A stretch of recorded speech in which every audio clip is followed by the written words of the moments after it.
오늘 3월 31일 수요 예배입니다.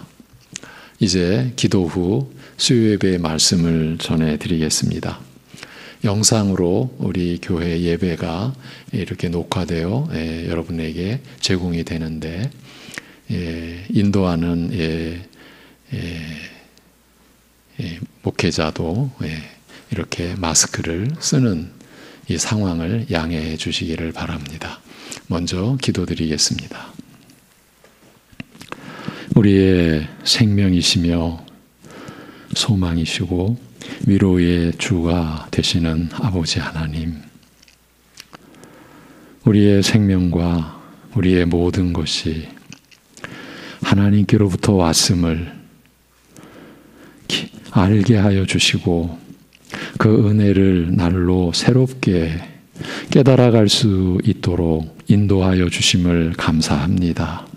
하나님 아버지, 우리가 은혜라고 고백하지만 우리의 저 깊은 속에서는 어쩌면 마땅히 받아야 할 것을 받은 것처럼 여기며 그러면서 또 입술로는 은혜라고 이렇게 고백하는 우리의 무지를 일깨워 주옵소서. 우리가 하나님의 사랑과 긍휼과 은혜를 받을 수 없었던, 받을 여지가 전혀 없었던, 받을 조건과 받을 상태가 전혀 아니었던 그런 우리에게 하나님의 그 크신 긍휼과 은혜와 사랑이 부어졌음을 잊지 않게 하여 주옵소서. 고난주간을 맞아 하나님의 말씀과 우리 주 예수 그리스도의 그 고난의 은혜와 의미를 묵상하는 이 주간, 우리가 받은 은혜가 그 어떤 우리 안에서의 어떤 조건이나 어떤 자격과 무관하게, 아니 받을 수 없는 우리가 그 은혜를, 영원한 은혜를, 영원한 긍휼을 받은 이 사실을 다시금 붙잡고, 그래서 하나님의 은혜에 대하여 감사하는 마음으로 살아가는 우리 자신을 새롭게 세우는 그러한 은혜가 있게 하여 주시옵소서. 수요 예배로 모여 하나님의 말씀을 또 받습니다. 성령께서 역사하여 주옵시고, 참으로 우리가 받은 은혜가 얼마나 놀라운 것인지, 얼마나 영광된 것인지, 이 세상 것과 어떤 의미로도 견줄 수 없고 비교해서도 안 될 그 참된 영광을 오늘도 새롭게 우리가 확인하고 깨닫고, 그로 인하여 주님에 대한 감사가 또 새롭게 일어나는 시간이 되게 하여 주시옵소서. 모여서 예배드리는 심령들, 부득이 영상으로 이 말씀을 대하며 이 말씀에 참여하는 심령들 가운데 성령께서 역사하여 주시옵기를 간절히 간구하옵고 우리 주 예수 그리스도의 이름으로 기도하옵나이다. 아멘. 히브리서 12장 25절에서 29절입니다. 히브리서 12장 25절에서 29절, 흔들리지 않는 나라를, 이런 제목으로 말씀을 전하겠습니다. 히브리서 12장 25절에서 29절입니다.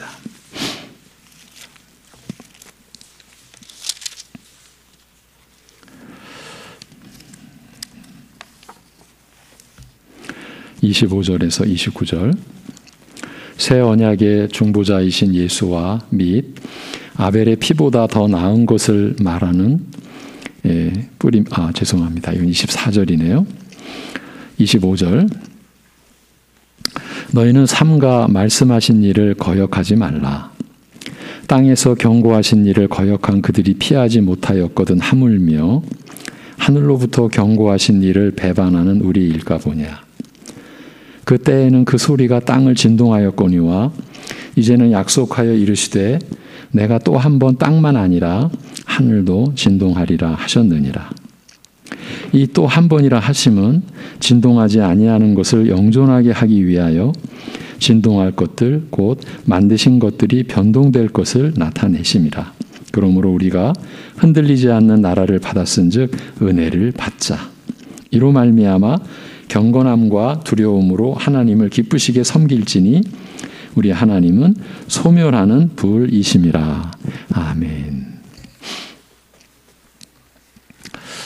지난주 이 수요 예배를 우리가 마치고 이제 우리 성도님들 다 귀가하시고 이제 우리 교육자들이 이렇게 정리하는 그때 이제 지나가는 한 그 이웃이죠. 이웃이 이제 교회를 향하여 아주 좀 안 좋은 소리 하는 거를 이렇게 이제 마침 또 제가 또 그 장면을 목격하고 또 제가 그 자리에 있었습니다. 그러면서 이 상황에서 예배를 드리는 거에 대해서 일반인들이 갖는 그 의식에 대하여 좀 더 생생하게 좀 느낄 수가 있었습니다. 그래서 우리가 할 수 있는 한은 더 조심하고 모이기를 힘써야 하는 것은 분명한 거고요. 이 히브리서에서도 모이기를 힘쓰라는 권면이 앞에 나왔었죠. 힘쓰면서도 여러 가지 우리가 주의하고 노력해야 될 부분은 더 노력해야 되겠구나. 이제 그런 생각을 하던 차에 또 이웃교회에 대한 그런 생각도 또 들어오고 또 저에게 직접 지자체에서 전화를 줘서 설교하실 때에도 마스크를 좀 해달라 이렇게 요청한 것도 또 있었고 해서 여러 가지로 그리고 또 이번 주간 들어서 그동안 잠잠했던 지난 주간부터죠. 또 교회에 대한 여러 가지 문제가 제기가 되면서 제가 오늘 여러분에게 좀 새롭게 이렇게 마스크를 썼습니다. 영상으로 참여하시는 분들도 이해를 좀 바라고 잠시 말씀을 좀 드렸습니다. 이제 하나님의 말씀을 전하겠습니다. 본문을 직역으로 봉독해 드리겠습니다. 다시 한번 들어보십시오. 지금 말씀하시는 일을 거부하지 않도록 주의하라. 저희가 땅에서 경계하는 자를 거부하였어도 피하지 못하였거든 하물며 우리가 하늘로부터 말씀하시는 이에게서 돌아선다면 어떻게 되리요? 그때는 그 음성이 땅을 진동하였거니와 지금은 약속하셨으되 내가 다시 한번 땅만 아니라 하늘까지 뒤흔들리라 하셨느니라. 또 한 번이라 하시면 흔들리는 것들 곧 지금까지 지으신 바 된 것들이 제거되어 사라지게 하심으로써 흔들리지 않는 것들로 영영 존재하게 하려 하심이 분명하도다. 그러므로 우리가 흔들리지 않는 나라를 받았으니 우리가 감사하되 이를 통하여 하나님을 경건함과 경외함으로 기쁘시게 섬기자. 이는 우리 하나님은 소멸하는 불이심이라 이렇게 되어 있습니다. 히브리서는 지금까지 말해온 전체 내용을 마무리 지으려는 듯 새 언약의 탁월하고 풍성한 은혜와 영광이 어떠하며 이런 은혜를 누리게 된 자로서 기대되는 모습이 어떤 것인지 알리고자 먼저 새 언약의 영광은 옛 언약의 영광과 차원이 다름을 분명히 밝힙니다. 히브리서의 큰 구조죠. 옛 언약과 새 언약, 이전 시대와 이후 시대. 새벽 예배에서도 이 부분을 우리가 다뤘죠. 이전 시대와 이후 시대. 같은 점이 무엇이고 다른 점이 무엇인가.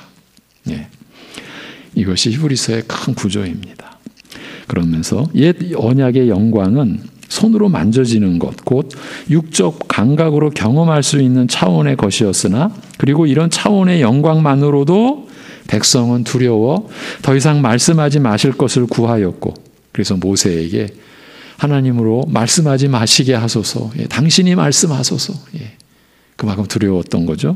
그래서 모세조차 두려워 떨 만큼 놀랍고 기이하였으나 지금 우리가 그리스도 안에서 나아가게 된 그 새 언약의 영광은 이처럼 손으로 만져지는 차원의 것이 아니라 그보다 탁월하여 차원이 다르다라고 말합니다.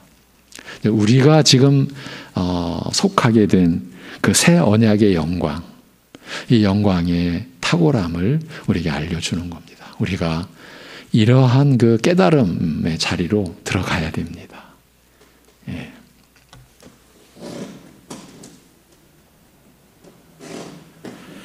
옛 언약 아래에서도 이 땅의 시온산과 예루살렘을 가리켜 하나님과 그의 메시아의 거처요 하나님의 도성이라고 불렀으나 새 언약에서는 이처럼 땅에 속하여 손으로 만질 수 있는 그런 차원을 넘어 하늘의 예루살렘이라고 말합니다. 다 같이 예루살렘이라고 불리지만 옛 언약의 시온이나 예루살렘은 이 땅에 속한 물리적 장소를 뜻한 반면 새 언약에서는 이 땅에 속하지 않고 하늘에 속한 도성을 가리킨다고 말합니다. 하늘에 속한 도성이라고 했을 때 우리가 분명히 인식해야 되는 것은 그때는 이미 어떤 장소를 뜻하는 것이 아니에요. 손으로 만져지는 그런 차원의 장소가 아니에요. 새 예루살렘은, 하늘의 거룩한 도성은 손으로 만져지는 어떤 장소를 뜻하는 것이 아니고 바로 하늘의 거룩한 영들인 천만 천사들과 하늘의 농명된 그 이름이 기록된 장자들의 총회, 그 교회. 이렇게 교회가 영광스러운 것이에요. 그 중에 만민의 통치자와 심판주로 계신 하나님, 그리고 완전케 된 의인들의 영들, 무엇보다 이 모든 것들의 토대와 기반인 새 언약의 중보자 예수시며 그가 뿌리신 피라고 말합니다. 예수께서 뿌리신 피는 아벨보다 낫게, 아벨보다 더 나은 것을 말하는 피라고 말합니다. 정확하게 예수께서 뿌리신 피가 아벨보다 더 낫게 말하는 피라고 하는 의미를 정확하게 설명드리면 아벨이 믿음 때문에 흘린 피가 바라고 기다리던 그 실체, 아벨이 믿음 때문에 흘린 피가 결국은 믿음으로 드린 그 예배로 죽었지 않습니까? 제사로 죽었지 않습니까? 그 믿음 때문에 흘린 피가 바라고 기다리던 실체요, 그 피의 근거와 바탕이었어요. 예수님이 뿌리신 피는. 하늘의 예루살렘, 곧 이 땅에 속한 시온과 예루살렘이 가리키고 증거하고 상징하였던 실체는 바로 이처럼 하늘에 속한 것들로 이루어지는 영적인 예루살렘인 것이에요. 오늘 본문 25절, 지금 말씀하시는 일을 거부하지 않도록 주의하라. 직역으로 읽어드리는 거예요. 저희가 땅에서 경계하는 자를 거부하였어도 피하지 못하였거든 하물며 우리가 하늘로부터 말씀하시는 이에게서 돌아선다면 어떻게 되리요? 우리가 그리스도 안에서 누리게 된 새 언약의 영광이 얼마나 탁월한지 옛 언약의 영광과 비교하여 밝힌 다음 이런 복된 은혜와 영광을 그리스도 안에서 누리게 된 우리 신자가 마땅히 어떠해야 하는지, 우리가 마땅히 어떠한 모습이 되어야 하고 어떠한 모습으로 살아야 하는지, 여러분, 우리가 이 질문을 우리 자신에게 하기 위해서는요, 이런 복된 은혜와 영광을 그리스도 안에서 누려야만이 되지 않습니까? 이 복된 은혜와 영광을 사실은 알지 못하면요, 누릴 수도 없는 거잖아요. 우리 솔직히 이런 복된 은혜와 영광을 우리가 얼마나 알고 있습니까? 우리 그리스도의 고난에 대해서, 그리스도의 부활에 대해서 평생 말씀을 들어왔지만 그 말씀의 내용이 성경의 바탕을 둔, 성경의 근거를 둔, 그래서 그것이 구체적으로 그 말씀의 영적 의미가, 여러분, 영적 의미라고 말하면요, 우리가 무슨 실체가 아닌 것처럼 그 영적인 거, 보이지 않는 거, 실체가 아닌 거, 그게 아니잖아요. 영적인 의미라고 하는 것은 우리에게 이제 성령으로 인하여 우리에게 구체화된 거, 실제적으로 우리가 받고 우리에게서 이루어지고 또 우리가 누려야 할 그 은혜를 성경의 바탕에서 얼마나 우리가 확실하게 붙잡고 있는가. 우리는 매우 부정적이에요. 부정적인 그런 상황이라는 거예요. 우리 아이들식으로 말하면 우리는 아직 아주 대충이에요. 대충. 제 자신부터도 너무 여러분에게 이런 말씀 드리는 게 죄스럽고 죄송한데 이 목사 자신부터도 여러분에게 말씀을 전할수록 너무 연약하고 너무 죄스럽고 그럼 어떻게 해야 돼요? 말씀으로 가는 길밖에 없어요. 그리고 하나님께서 오래 참으심으로 그 시간, 그 기회를 우리에게 주세요. 그래서 지금 이런 옛 언약의 영광과 비교하여 그 새 언약의 영광이 얼마나 탁월한지를 밝힌 다음 이런 복된 은혜와 영광을 그리스도 안에서 누리게 된 우리 신자가 마땅히 어떠해야 하는지, 이런 우리에게서 기대되는 모습이 무엇인지 그걸 일깨우는 내용인 거예요. 오늘 본문이. 이런 점에서 히브리서 2장, 우리가 앞에서 보았던 2절에서 3절 천사들을 통하여 하신 말씀이 경고하게 되어 모든 범죄함과 순종하지 아니함이 공정한 보응을 받았거든 우리가 이같이 큰 구원을 새 언약 하에서 그리스도의 그 고난으로 우리가 받은 그 큰 구원을 등한히 여기면 어찌 그 보응을 피하리요 라고 한 말씀, 그 구절을 떠올리게 하는 거예요. 먼저 말씀하시는 일을 거부하지 말라고 말합니다. 여기 말씀하시는 이는 바로 앞에 있는 그 앞구절 14절에 있는 곧 아벨보다 낫게 더 나은 것을 말하는 피를 의식하고 사용한 표현이라 할 수 있습니다. 아벨보다 낫게 말하는 피, 곧 아벨이 믿음 때문에 흘린 피가 바라고 기다리던 그 실체요, 그 피의 근거와 바탕이 되는 피로서 강력하게 말씀하시는 그리스도를 거부하지 말라는 뜻이에요. 죄인을 위하여 피 흘려 죽으심으로써 죄인으로 하여금 믿음으로 의에 이르게 하신 그리스도를 받아들이라, 순종하라는 뜻인 거예요. 지금 히브리서 12장이에요. 이제 13장으로 마무리돼요. 이제 서신의 마지막에서 히브리서 기자가 하는 권면은 다른 게 아니에요. 그리스도를 받아들이라. 옛 언약과 새 언약을 비교하며 그리스도로 이루어진 새 언약의 그 탁월함을 우리에게 계속 밝혀주면서 이 관점 저 관점 계속 이 부분을 비교하여 우리로 하여금 일깨워 주고 나서 그렇게 죄인을 위하여 피 흘려 죽으심으로써 죄인으로 하여금 믿음으로 의에 이르게 하신 그리스도를 받아들이라, 순종하라, 그 뜻인 거예요. 좀 더 확장해서 보면요, 히브리서 초두에서 1장 1절에서 밝힌 내용, 즉 과거 오랫동안 조상들에게는 하나님께서 선지자들로 여러 부분과 여러 모양으로 말씀하셨으나 이 모든 날 마지막에 우리에게는 아들로 말씀하셨으니라고 한 내용과도 연결 지을 수 있는 거죠. 오랜 세월 동안 선지자들로 말씀해 오신 끝에 마지막으로 아들로 말씀하셨으니 바로 이 아들을 거부하지 말라. 이 아들을 통하여 궁극적으로 말씀하시는 그 말씀을 거부하지 말라. 그런 뜻으로 할 수 있는 것이에요. 뜻이라고 할 수 있는 것이에요. 여러분, 잠시 좀 시야를 이 히브리서를 처음 받는 예루살렘 교회 성도들 한번 생각해 보세요.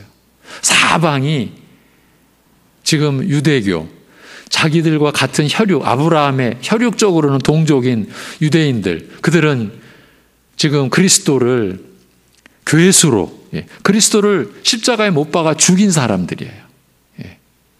그 사람들이 지금 다 좌우에 포진되어 있어요. 근데 그 가운데에서 예수를 믿은 예루살렘에 있는 유대인 기독교 신자들, 그들이 얼마나 외롭고 얼마나 고통스럽고 하루하루가 얼마나 위험하고, 그러니까 그들은 유대교로 돌아가고픈 그 유혹, 그리고 어쩔 수 없는 다시 돌아가야 되는 것 아닐까. 그걸 생각해 보세요. 히브리서가 왜 이렇게 끊임없이 우리 연약함을 일깨우고 경계시키고 있는가. 오죽하면은 배교, 배도의 그런 그 표현까지도 서슴지 않는가. 그래서 이런 구절의 깊은 뜻을 가볍게 보는 사람들은 이거 봐라, 믿고도 배교할 수 있다라고 히브리서는 말하고 있지 않느냐. 그러니까 한번 믿으면 하나님이 시작부터 과정과 끝까지 다 주관하시는 저 장로교회의 성도의 견인이라는 교리는 저 장로교회 저 사람들의 독선적인 교리에 불과하다. 믿고 나서 구원은 우리 자신이 책임지는 거다. 이게 알미니안주의 아닙니까? 그들이 득세하는 이유가 이런 구절의 의미를 바로 못 깨닫는 거죠. 히브리서를 바로 못 보는 거죠.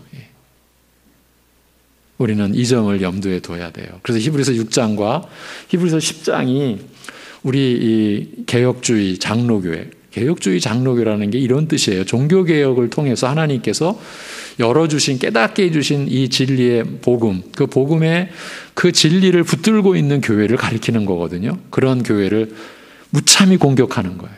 예. 저거 봐라, 히브리서를 봐라. 배교할 수 있다고 하지 않았느냐. 믿었다가 그것은 그런 의미가 아니라는 거죠. 우리는. 예. 배교로 보이는 사람은 처음부터 믿은 사람이 아니었어요. 그런 이제 배경을 가지고 그런 가운데서 이 아들을 거부하지 말라. 여러분. 그러니까 이제 우리는 이 히브리서의 그 저자를 바울로 아는데, 물론 바울로 아는 것도 소수입니다.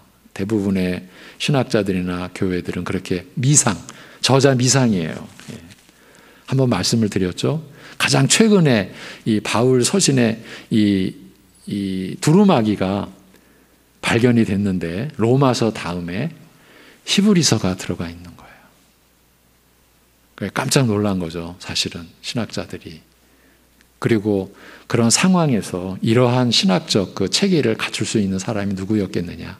그래서 우리는 사도 바울로 보는데, 그 예루살렘 교회의 신자들에게 이 아들을 거부하지 말라. 이 아들을 통하여 궁극적으로 말씀하시는 그 말씀을 받아들여라. 이렇게 지금 간곡하게 권하고 있는 내용이라고. 그리고 그러한 내용이 사실 오늘 우리에게도 그대로 들어오는 거예요. 예.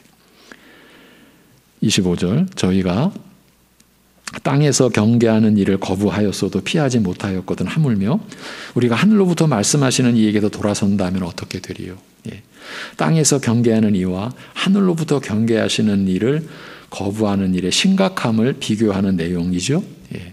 땅에서 경고하느니 하늘로부터 경고하느니, 이걸 또 비교하는 내용인데, 땅에서 경계하는 이가 누구를 가리키는지, 그리고 이어지는 원문을 하늘로부터 오시는 이라는 뜻으로 보아야 할지 아니면 하늘로부터 경고하시는 이라는 뜻으로 보아야 할지 결정하기가 까다로운 거예요. 예.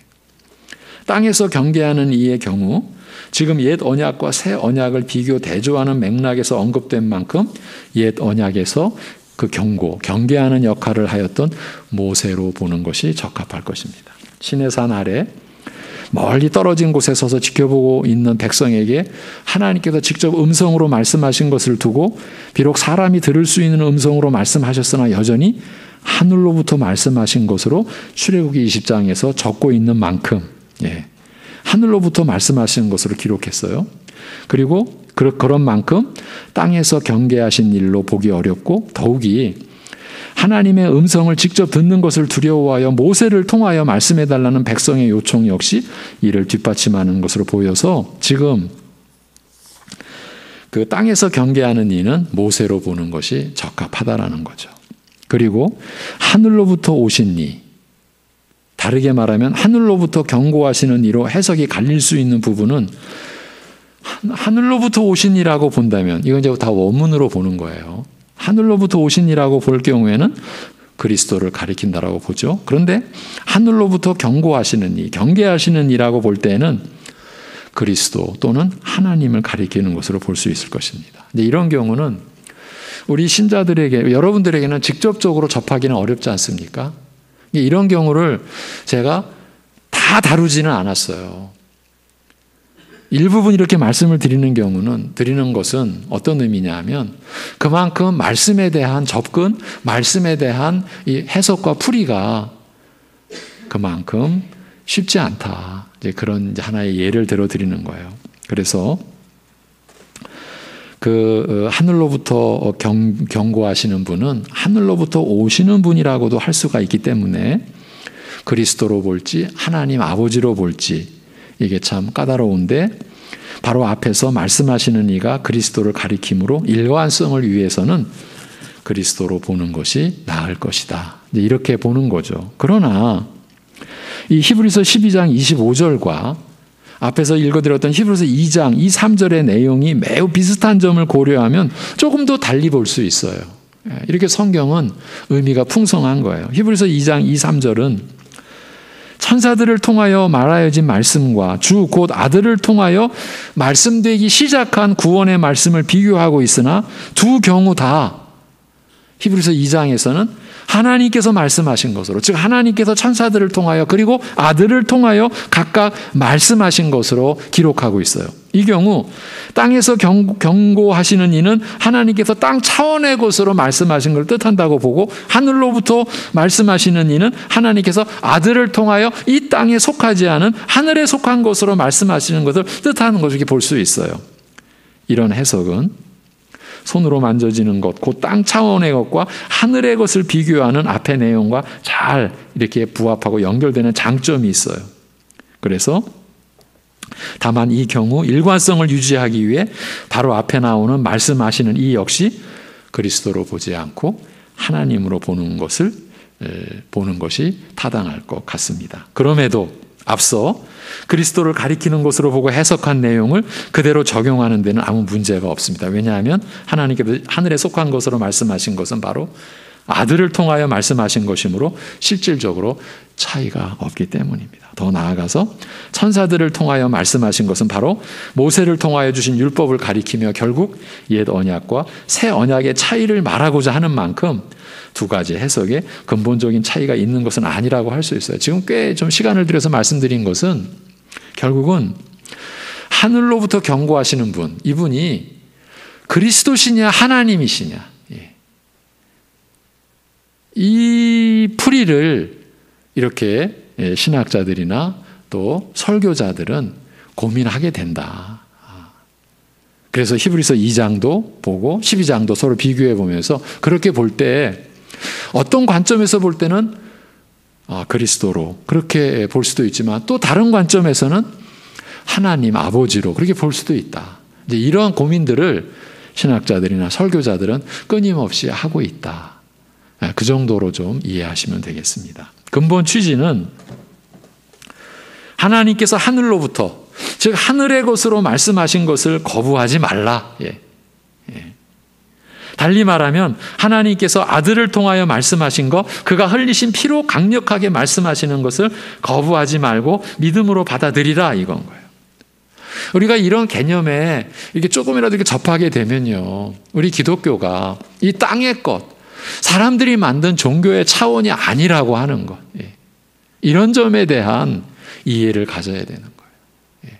오늘 우리가 새 언약의 영광, 이것은 손으로 만져지는 영광이 아니에요. 우리가 이 땅에서 누릴 수 있는 영광이 아니에요.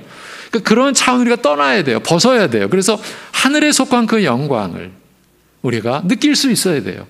감각할 수 있어야 돼요. 그리고 물론 느끼고 감각하는 것도 사실은 믿음 안에서 이루어지는 것이죠.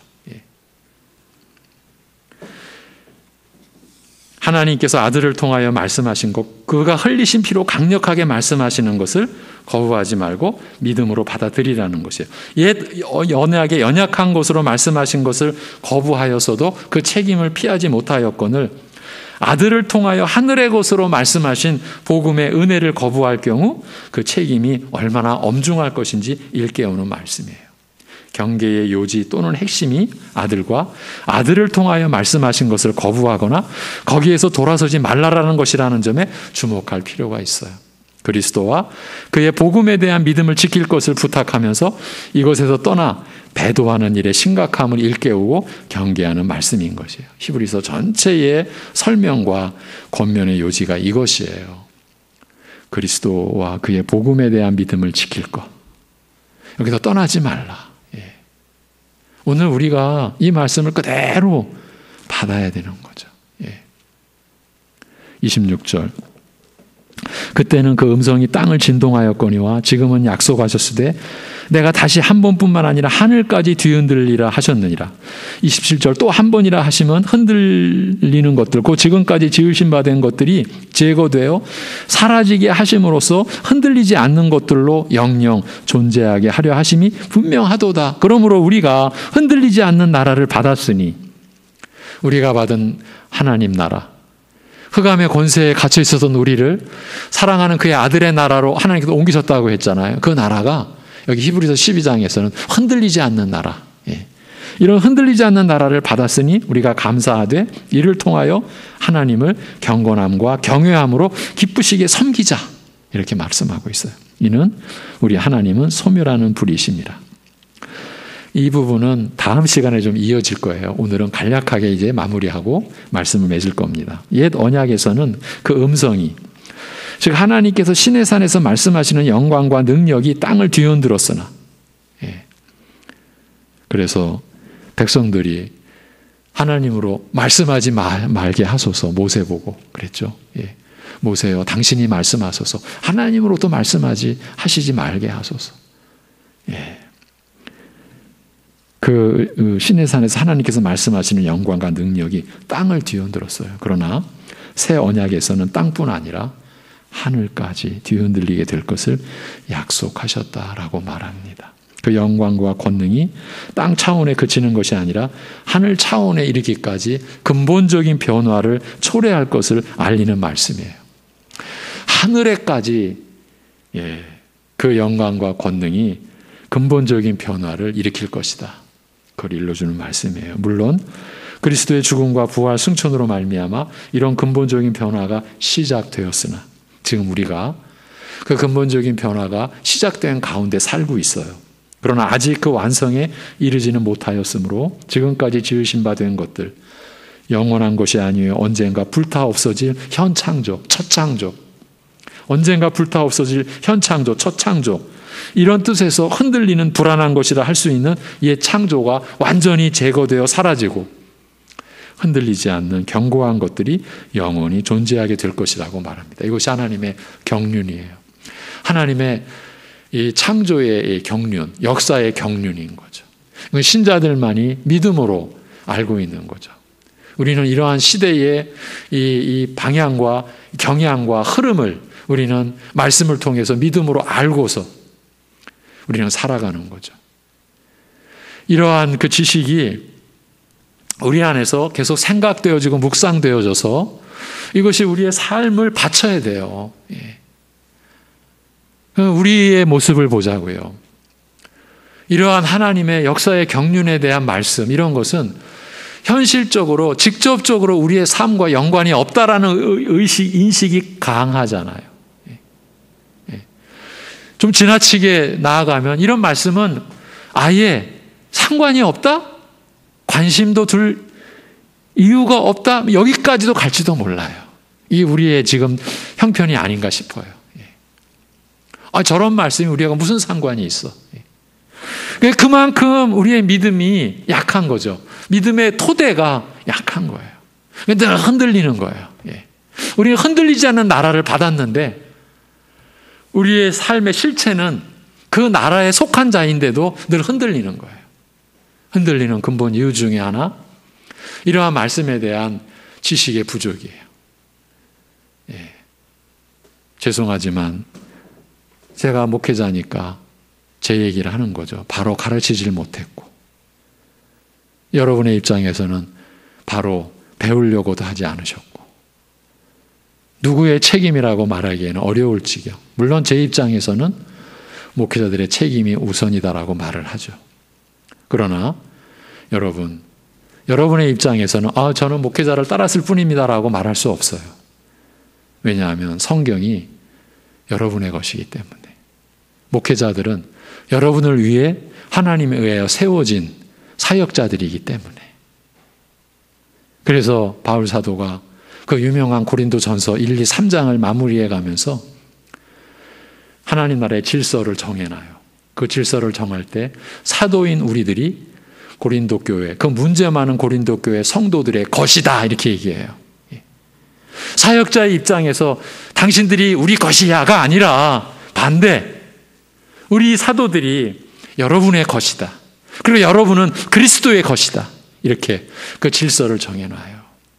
그런 질서 하에서 여러분이 우리는 목회자만 따랐습니다, 안 가르쳐줬습니다, 그렇게 말씀하실 수 없다라는 것을 여러분도 아셔야 되는 거예요. 그러니까 이런 면에서 우리의 믿음의 지금 현 그 수준, 그리고 현 그 상황은 매우 취약하다.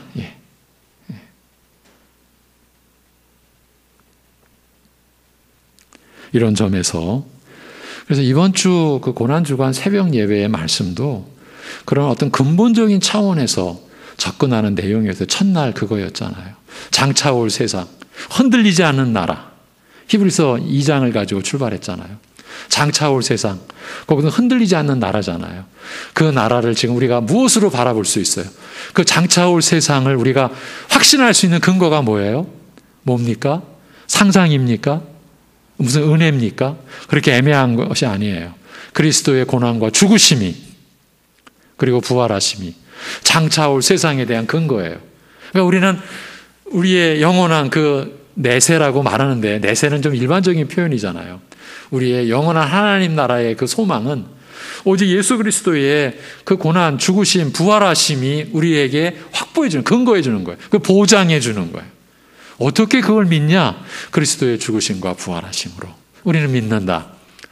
이렇게 월요일 날 아침 우리는 이 위대한 진리를 또 확인했어요. 다시 우리가 받았어요. 예.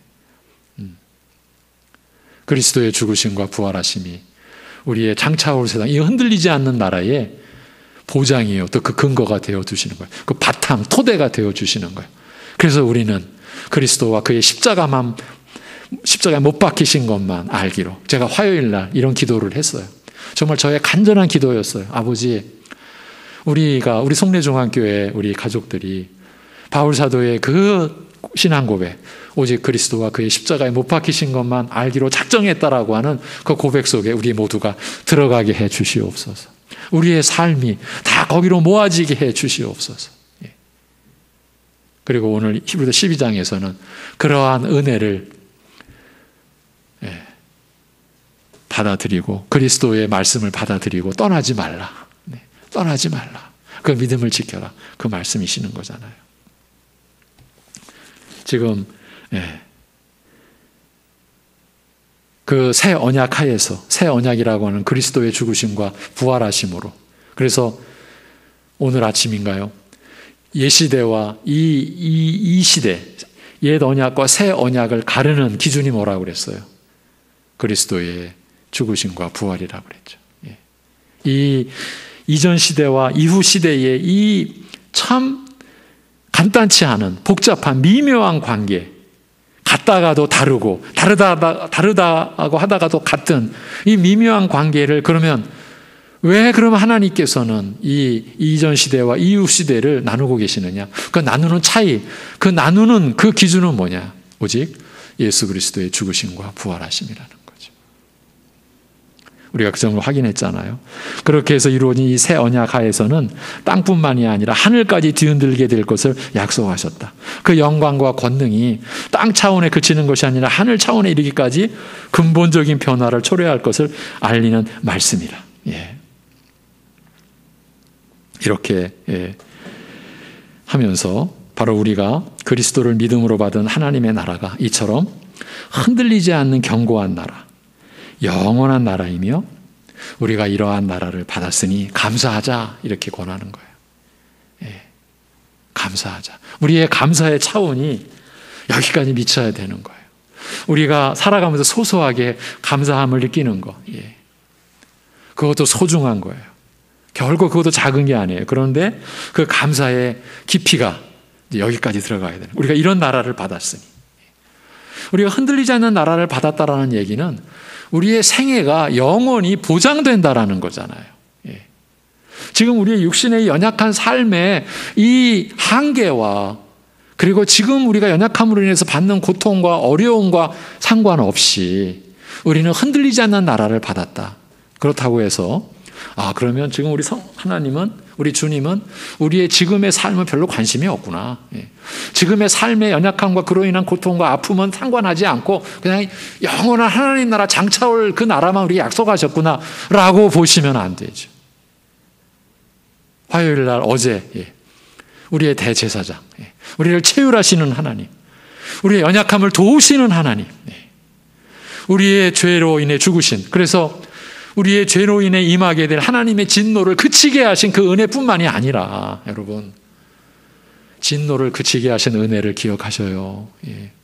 우리가 받은 복, 그 복음의 복의 근본은 죄로 인하여 우리에게 임할 하나님의 진노를 그리스도께서 당신의 몸으로 다 막아주신 거예요. 죽으셔서 그 진노를 그치게 해주신 거예요.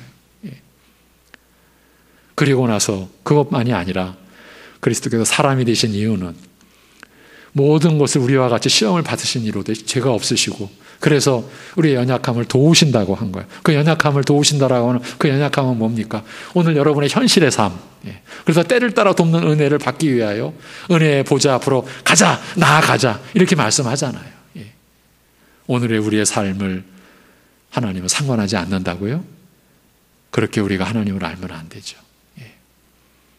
현실의 삶에서도 우리 연약함을 도우시면서 그러나 우리의 시야를 늘 말씀을 통해서 그 장차올 세상 흔들리지 않은 나라로 늘 바라보게 하시고 그래서 그 영원한 이제 주님이 다시 오심으로 인해서 이루어질 새하늘과 새 땅에 소망을 두면서도 오늘 현실의 삶을 이 세상의 빛과 소금으로 살도록 하시는 하나님의 은혜를 우리는 입으며 살아가야 되는 거죠. 그래서요, 여러분이 신자로서 내가 하나님의 사람, 하나님의 자녀로서 어떻게 살아야 되지? 라고 하는 그 생각이 여러분 하나님의 그 관점에서 볼 때는 너무나 아름답고 너무나 위대하고 너무나 영광스러운 거예요. 지금 여러분의 삶의 처지, 이웃집 사람도 알아주지 않고 여러분의 어쩌면 가족조차도 별로 인정해 주지 않는 이 육신의 세계에서는 초라한 모습이라 할지라도 하나님의 관점에서는 흔들리지 않은 나라를 그 아들을 통해서 그리고 성령을 부어주셔서 허락해 주신 그 나라에 속한 백성이고 자녀예요. 근데 그 백성과 자녀가 내가 하나님의 말씀 이렇게 깨달아야 되는구나. 내가 하나님의 말씀을 따라 이렇게 내가 생각을 달리하고 이렇게 내가 살아야 되겠구나라고 하는 그게 하나님 보시기에는 얼마나 놀라운 일인지 모르는 거예요. 여러분 그런 생각을 했다고 또 그러한 생각을 손과 발로 행실로 나타낸다고 해서 옆에 있는 가장 가까운 사람도 몰라줄 수 있어요. 같은 교인끼리도 몰라줄 수 있어요. 어쩌면 오해할 수도 있어요. 그러나 하나님은 아시는 거예요. 여러분 이런 생각을 가지셔야 돼요. 여러분이 내가 그리스도를 받아들여라, 거부하지 말라, 이러한 말씀을 우리가 듣고 그러한 말씀을 따라 우리가 생각 하나 바꾸는 거, 습관 하나 바꾸는 거, 여러분의 말투 하나 바꿔가는 거, 왜? 하나님 때문에, 말씀 때문에. 그게 얼마나 하나님 보시기에 위대한 일인지 여러분 느끼시기를 바랍니다. 그런 것이 여러분에게 하나하나 생겨날 때 여러분이 성장해 가는 거예요. 그리고 여러분의 그 변화를 통해 그 변화는 반드시 사랑으로서 역사하는 믿음뿐이라고 한 갈라디아서의 말씀대로 그 변화는 사랑으로 나타나거든요. 우리가 새벽 예배 고린도전서 13장 다 봤잖아요. 그 사랑의 내용으로 나타나거든요. 그거를 접하는 여러분의 가족과 여러분의 이웃들이 이제 서서히 여러분에게서 놀라는 거예요. 여러분이 뭘 잘해서 놀라는 게 아니에요. 여러분에게서 나타나는 하나님의 향기, 하나님의 그 어떠한 권세, 하나님의 영광. 그런데 그 세상 권력은 막 지배하고 압박하는데 분명히 권세인데 영광인데 이게 자기들을 다스리는 게 아니라 왠지 자기들을 편하게 하고 자기들을 세워주는 거란 말이에요. 여러분 이러한 그 신앙의 이 내용과 이 형상, 하나님의 형상, 그리고 그 목표가 우리에게 있는 거예요. 이런 말씀이 우리에게 주어져 있는 거예요. 그 안에는 여러분이 이러한 말씀을 받으며 우리가 이런 흔들리지 않은 나라를 받았으니 감사하자. 그 감사하자라고 하는 그 표현 하나를 통해 여러분의 생각이 바뀌고 행실이 바뀔 때 여러분이 하나님의 빛으로 쓰임받고 하나님의 소금으로 쓰임받는 그런 인생이 되는 거죠. 그런데 다수의 역본은 감사하자를 은혜를 받자라고 번역을 해요. 다수의 번역은. 감사하자는 뜻을 택한다면 이런 은혜를 입은 자에게서 자연스럽게 마땅히 기대되는 것이 감사라는 뜻이 될 것입니다. 그리고 이런 감사를 통하여 하나님을 섬기자고 함으로써 은혜에 대한 감사가 섬김의 형식으로 이루어지는 것을 알린다라고 할 수 있어요. 그러나 많은 역본이 은혜를 받자라고 이게 번역한다고 그랬잖아요. 은혜를 받자라는 뜻을 택한다면 은혜를 통하여 하나님을 섬기자는 뜻이 되어서 우리가 받은 은혜를 통하여 하나님을 섬기자는 뜻이 되어서 더 자연스러울 뿐 아니라 섬김의 삶까지 은혜 안에 포괄하게 되어 더 깊고 은혜롭게 되는 장점도 있어요. 또한 섬기되 경건함과 또 경외함으로 섬겨 그를 기쁘시게 하자라고 권합니다. 경건함과 경외함으로 섬기는 것이 합당한 이유는 하나님께서는 한없이 자비로우시고 긍휼과 사랑이 지극하시나 또한 누구도 만홀히 여길 수 없는 거룩하신 분이시기 때문이에요.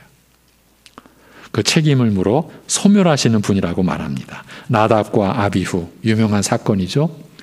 아론의 아들들이에요. 제사장이었어요. 그런데 하나님을 거룩하게 여기지 않고 경홀히 여겨 하나님께서 명하지 않은 다른 불로 분향하다가 그 불이 나와 죽임을 당하고 말았어요. 여러분, 모세와 아론, 그 모세의 형 아론은 두 아들을 하나님의 소멸하시는 불로 잃은 그런 가슴 아픈 그런 삶을 살았어요. 나답과 아비후. 그런 사건은 오늘 우리에게 거울이 되는 거예요. 오늘 우리에게 본보기가 되는 거예요.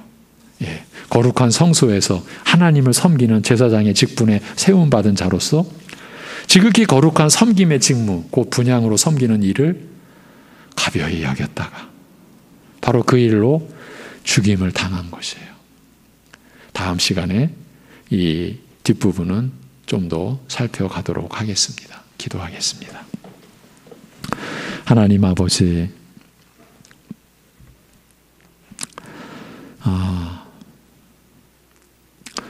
예루살렘 교회의 기독교 신자들이 받아야 했던 끊임없는 압박과 순간적으로 목숨을 잃을 수 있는 그 위협스러운 상황 속에서 그리스도에 대한 믿음을, 하나님의 복음에 대한 그 진리에 대한 믿음을 지킨다라는 것이 어떠한 상황일까를 히브리서가 우리에게 일깨워주고, 그로 인하여 오늘 우리가 처한 상황 속에서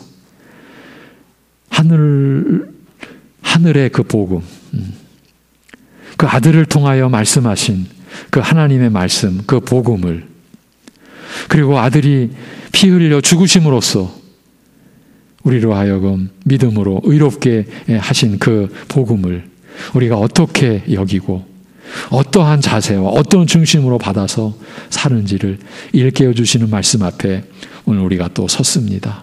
하나님 아버지, 우리 자신을 바로 볼 수 있게 하여 주옵소서.